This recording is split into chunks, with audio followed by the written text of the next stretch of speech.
malambot ng ating porridge. O, diba? Kanina ibinabad ko, di madali. Then, maglalagay tayo ng ito, scallop. So, depende sa brand ng scallop, guys, kasi ito maalat na yan. Kaya, wag muna natin damihan. Kunti lang. Ayan. Tamis yan. Guys, maglalagay din tayo ng chicken stock. Ayan, guys. Depende sa brand ng scallop kasi may mga matitigas. Pero ito kasi malambot na siya. Ayan. Maglalagay na tayo ng pepper. Ayan. White pepper. Sesame oil. Lang. Ayan, i-mix lang natin. Ayan. Hanggang sa maihalo lahat. Pag kulang yung tubig, pwede tayong magdagdag. Ayan, guys, oh. So, habang niluluto natin,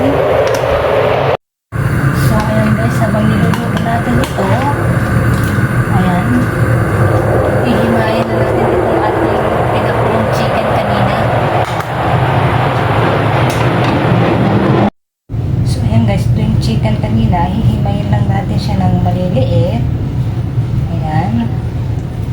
Depende sa dami kasi may yung ano ko, gusto niya yung kunti lang ng meat. Ayan. Himayin lang natin. Ayan, pasensya na maingay yung dadaan na aeroplano. So, ayan, ganito na siya. Okay na yan. And then, ilalagay na natin. So, ito na ang ating porridge. Ayan. Lalagay na natin yung chicken. Yung hinihimay natin chicken. Ayan. Hindi ko ilalagay lahat kasi ayaw ng amo ko.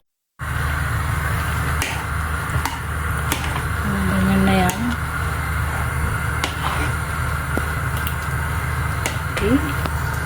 Pwede kayo magdagdag ng tubig kung gusto nyo yun ng mas watery. So, ayan, okay na ang ating